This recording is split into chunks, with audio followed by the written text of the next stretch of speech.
बिहार में दूसरे और आखिरी चरण का जो चुनाव है वो शुरू हो चुका है। आज मतदान जारी है। महिलाओं की संख्या काफ़ी देखी जा रही है और इस वक्त मेरी मौजूदगी है पटना के राजद कार्यालय में। हमारे साथ मौजूद है राष्ट्रीय प्रवक्ता, राजद के राष्ट्रीय प्रवक्ता प्रोफेसर नवल किशोर जी। इनसे बातचीत करेंगे। क्या कुछ तैयारी है आप लोगों की आज को लेकर? देखिए, आमतौर पे जो चुनाव की तैयारियां होती हैं, पोलिंग एजेंट कौन होंगे और उसकी सूची ऑलरेडी बन चुकी है। सारे बूथ पे हमारे लोग तैनात हैं। वोटिंग में जिस तरह की सक्रियता है उससे काफ़ी उत्साही रूप से लोग सक्रिय हैं। मुद्दे पे हमने बात की है चुनाव के दौरान और एक बड़ी संख्या में लोग आकर आरजेडी पहले चरण में काफ़ी अच्छा देखा गया। बिहार में कई सालों के बाद इस तरह का जो मतदान प्रतिशत रहा, इस बार क्या उम्मीद है दूसरे चरण में? देखिए, बिल्कुल उसी क्रम में आगे बढ़ेगा और उत्साह उतना ही रहेगा जितना पहले में, इनफैक्ट उससे ज़्यादा होगा, क्योंकि पिछले 20 साल में जो सरकार काम कर रही है उसके प्रति बहुत गुस्सा है। वो नौकरी को लेकर हो, रोजगार को लेकर हो, ये तमाम तरह के मुद्दे जिस पे भारतीय जनता पार्टी और जदयू ने पूरे बिहार की जनता को ठगा है, यह समय है उसका जवाब देने का, हिसाब लेने का कि आपने पिछले 20 साल में किया है क्या है। महिलाओं की जो संख्या बढ़ रही है वोटिंग में, तो काफ़ी जो ग्रामीण क्षेत्र की महिलाएं हैं वो लोग भी अच्छे से भाग ले रही हैं, बढ़ चढ़ कर वोट कर रही है। इसे कैसे देखते हैं? देखिए, महिलाओं को ये रुचिकर इसलिए होगा कि उनके बेटे जिनको नौकरी चाहिए, उनके लिए तेजस्वी जी के पास पूरा रोड मैप है और उन्होंने 17 महीने के सरकार में नौकरी देकर डिलीवर कैसे किया जा सकता है, जो घोषणाएं की जाती हैं उसको परफॉर्म कैसे किया जाता है, वो करके उन्होंने दिखाया है। ये जो सरकार है जो अभी है वो नौकरी पर सुस्त है, रोजगार पर सुस्त है, कोई उद्योग आज तक नहीं लगा, कोई निवेश नहीं हुआ बिहार में। इन तमाम चीज़ों के लिए हमारे पास एक रोड मैप है। हमने अपने घोषणा पत्र में तेजस्वी का प्रण के नाम से जो घोषणा पत्र आया है उसमें पूरी की पूरी योजना जो बताई गई है। और इनफैक्ट योजना पे जब हम बात कर रहे थे, संवाद कर रहे थे, तो आपने देखा होगा कि बिहार सरकार उसी योजनाओं की चोरी करके और कोशिश कर रही है बताने का कि हम भी ये काम कर सकते हैं। जैसे बिजली हम लोगों ने बोला 200 यूनिट फ्री देंगे, उन्होंने 125 किया। जो 400 सामाजिक पेंशन था वो 2005 से ही चल रहा था, जिसको हम लोगों ने बोला था कि 400 से बढ़ाकर 1500 करेंगे, उन्होंने 400 से 1100 किया।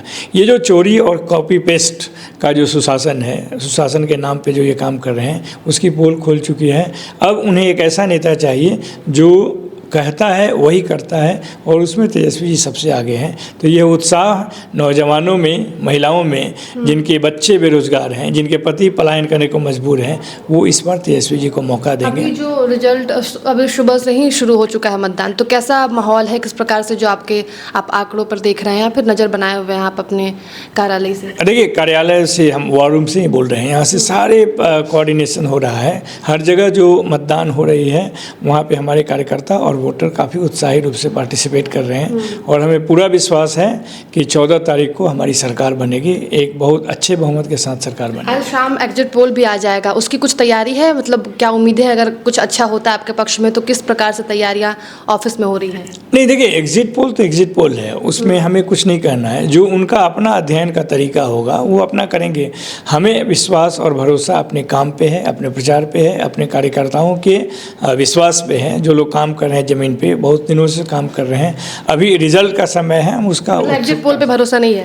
नहीं, एग्जिट पोल पे भरोसा होने और नहीं होने की बात नहीं है। एग्जिट पोल अपना काम करेगी, उन्होंने जिस तरह से अध्ययन किया होगा। एग्जिट पोल अगर आपके पक्ष में आता है या जो भी है, तो उसमें उसके आने के बाद कुछ मतलब सेलिब्रेशन होगा आरजेडी कार्यालय में? देखिए, एग्जिट पोल के पक्ष में आने पे न कोई सेलिब्रेशन होगा, न उस तरह का कोई माहौल होगा। एग्जिट पोल तो एग्जिट पोल है, एक तरह का आकलन है, उनके तौर तरीके क्या हैं, कैसे करते हैं, उन पे देखा जाएगा।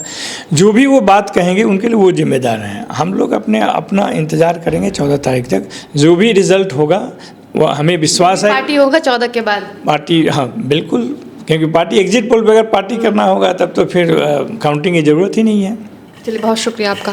तो देखिए, राष्ट्रीय प्रवक्ता थे राजद के हमारे साथ नवल किशोर जी। इनसे हमने बातचीत की बिहार चुनाव को लेकर। एग्जिट पोल आज शाम आ जाएगा। बिहार में दूसरे और आखिरी चरण का मतदान जारी है। खुलकर इन्होंने बात की, अपनी बात रखी है। तेजस्वी यादव इस बार मुख्यमंत्री बन रहे हैं विधानसभा चुनाव में बिहार में, तो इसका भी इन्होंने दावा किया है। ऐसी तमाम खबरों के लिए देखते रहे नौजवान भारत का पर्सन संजय के साथ मैं महिमा सिंह, पटना।